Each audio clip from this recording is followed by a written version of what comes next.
Hello friends, അങ്ങനെ അതിഗംഭീരമായൊരു അപ്ഡേറ്റാണ് നിങ്ങളുമായി share ചെയ്യാൻ പോകുന്നത്. നമ്മുടെ സ്വന്തം മമ്മൂട്ടിക്ക് വീണ്ടും ഒരു ബെസ്റ്റ് ആക്ടർ അവാർഡ്. എന്തിനറിയോ, നമ്മളെയൊക്കെ കുലിക്കുക ഒരു പടമുണ്ടല്ലോ ഈ അടുത്ത കാലത്ത്, അങ്ങ് ബോളിവുഡിലും ഹോളിവുഡിലും അങ്ങ് എന്താ ഓസ്കാർ വേദിയിൽ പോലെ അവതരിപ്പിച്ചൊരു സിനിമയുണ്ടല്ലോ, ബ്രഹ്മയുഗം. അതിനെയാണ് ബെസ്റ്റ് ആക്ടർ. നമ്മുടെ 70ാമത്തെ എഡിഷനായിട്ടുള്ള ഫിലിം ഫെയറിലാണ് അദ്ദേഹത്തിന് ഇപ്പോൾ ഒരു ബെസ്റ്റ് ആക്ടറിനെ കിട്ടിയിരിക്കുന്നത്, അതും 16ാമത്തെ പ്രാവശ്യം. നോക്കണേ ഈ പുള്ളിയുടെ ഒരു അവസ്ഥ അല്ലേ. എവിടെയൊക്കെ തൊട്ടുണ്ട് അവിടെയൊക്കെ ആൾ ഇങ്ങോട്ട് കയറിയാണ് മലയാളികളെ അഭിമാനത്തിൻ്റെ ഏറ്റവും കൊടുമുടി കൊണ്ട് എത്തിക്കുകയാണ് അദ്ദേഹം. ഇന്നലെ ഈ നടന്നൊരു പരിപാടി കാണുമ്പോൾ നിങ്ങളെല്ലാം കണ്ടിട്ടുള്ള വീഡിയോ, എന്തായാലും ഞാൻ ഒന്നുകൂടി പറയുകയാണ്. അദ്ദേഹത്തിന് കുറേ ഇംഗ്ലീഷിൽ കുറേ വർത്തമാനം പറഞ്ഞു. അദ്ദേഹത്തിന് ബെസ്റ്റ് ആക്ടർ കിട്ടിയിട്ടുള്ള മൂവിയായി ബന്ധപ്പെട്ട് അദ്ദേഹം കുറേ കാര്യങ്ങളൊക്കെ പറഞ്ഞു. അതിന് കുറേ താങ്ക്സൊക്കെ എല്ലാം പറഞ്ഞ ശേഷം അദ്ദേഹം വിളിക്കുകയാണ്, എടാ മക്കളെ കയറി വാടെന്ന് പറയുമ്പോൾ അതിൽ ബേസിൽ ജോസഫും നമ്മുടെ ആസിഫ് അലിയും പോകുന്നുണ്ട്. ശരിക്കും ആ നിമിഷം ഉണ്ടല്ലോ, അത് വളരെ ഒരു സീനിയർ എന്ന വ്യക്തി അദ്ദേഹത്തിൻ്റെ കൂടെ വർക്ക് ചെയ്യുന്ന ഒരു ജൂനിയർ ആയിട്ടുള്ള പിള്ളേരെ അവരൊരു വേദി കിട്ടിയപ്പോൾ ആ വേദിയിൽ അവരെയും കൂടെ കൂട്ടി, ഇതാണ് ഞങ്ങളുടെ മോളിവുഡ്, ഞങ്ങളുടെ പിള്ളേരും എല്ലാം ഒരേപോലെയാണ്. കാരണം അവർ വളരേണ്ടത് നാളെ ഈ മലയാള സിനിമയുടെ ആവശ്യമാണ്.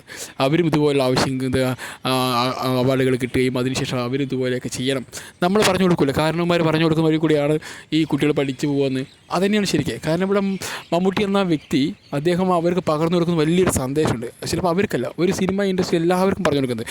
ഞാൻ നേടി ഈ വിജയം എൻ്റെ സഹപാഠികളായിട്ടുള്ള എന്നെക്കാളും താഴ്ന്ന എന്താ പറയുക കുട്ടികളാണെങ്കിൽ പോലും, താഴ്ന്ന മീൻസ് അദ്ദേഹം വയസ്സിലും അനുഭവം കൊണ്ട് എല്ലാം താഴ്ന്നതാണ്, ഒരു കുറവാണെങ്കിൽ പോലും അവരെ കൂടി എൻ്റെ കൂടെ കൈപിടിച്ച് ഉയർത്തി ആ വേദിയിൽ വലിയൊരു കയ്യടി സപ്പോർട്ടുമായി മാറി.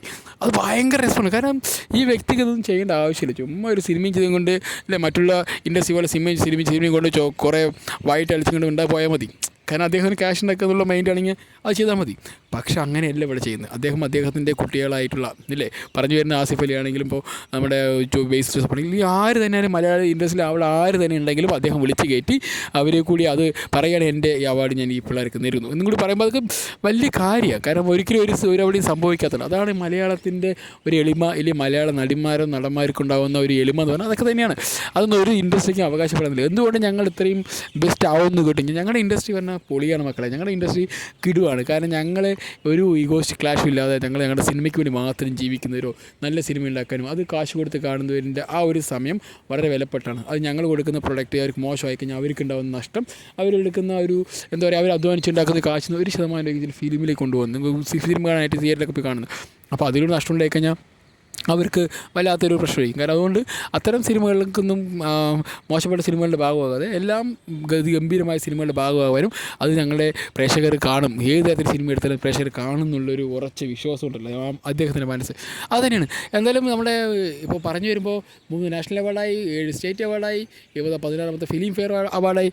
ഇനി എന്തൊക്കെ അവാർഡ് ലിസ്റ്റ് ഇട്ട് ചിലപ്പോൾ ഒരു essay ആയി മാറും. കാരണം ഇദ്ദേഹത്തിന് കിട്ടാത്ത അവാർഡുകളുടെ ലിസ്റ്റ് വളരെ ചുരുക്കമാണ്. എന്തായാലും പൊളിച്ചു. മമ്മൂട്ടി എന്ന ആ വ്യക്തി വീണ്ടും നമ്മളെ അതിശയിപ്പിക്കുകയാണ്.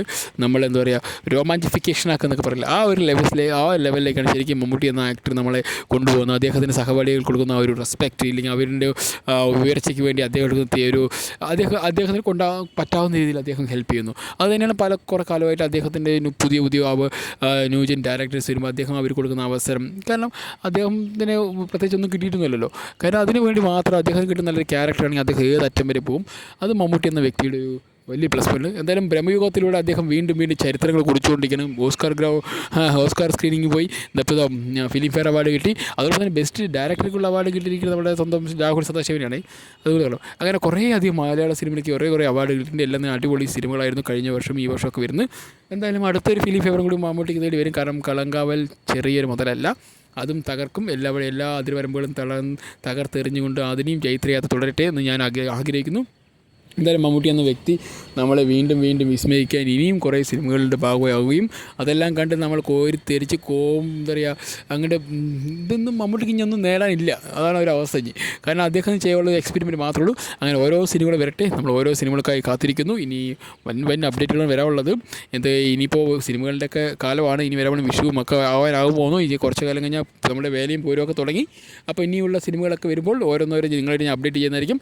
എന്തായാലും ഇതൊരു അഭിമാന നിമിഷമാണ്. നമ്മൾക്ക് ഓരോ മലയാളിക്കും ആസ് എ ഒരു നല്ല ഒരു സിനിമാ പ്രേമി എന്ന നിലയ്ക്ക് എനിക്കിത് വലിയൊരു അഭിമാനമായി തോന്നി. കാരണം അവരുടെ കൂടെയുള്ള ആക്ടേഴ്സിന് ഇത്രയും വലിയൊരു വേദിയിൽ അവരെ കൂടി കൈ കൊടുത്ത് നെഞ്ചോട് ചേർത്ത് പിടിക്കാൻ കാണിച്ച ആ ഒരു മനസ്സ് മമ്മൂട്ടിയോളം വേറെ ആർക്കും ഇല്ലെന്ന് ഞാൻ പറഞ്ഞു പോകും. കാരണം അത് ശരിയാണോ തെറ്റെന്ന് എനിക്കറിയില്ല. പക്ഷേ എന്നിരുന്നാലും പടം ഇത്രയും ഹൈയിലേക്ക് എത്തി, എല്ലാവരുടെയും റീച്ചായി, എല്ലാവരുടെയും വർത്തമാനങ്ങളായി, എല്ലാവരുടെയും പബ്ലിസിറ്റിയായി. എന്തായാലും മമ്മൂട്ടി എന്ന വ്യക്തി എന്ന ഉണ്ടല്ലോ, ആ വ്യക്തിയുടെ ആ ഒരു മനസ്സും അദ്ദേഹം കാണിക്കുന്ന ഈ ഒരു ഇത്തരം നന്മ പ്രവർത്തനങ്ങൾക്കും അല്ലെങ്കിൽ ഇത്തരം പ്രവർത്തനങ്ങളൊക്കെ ഇനി വരും തലമുറയ്ക്കും കൂടി പ്രചോദനമാവും എന്നതിൽ യാതൊരു സംശയമില്ല.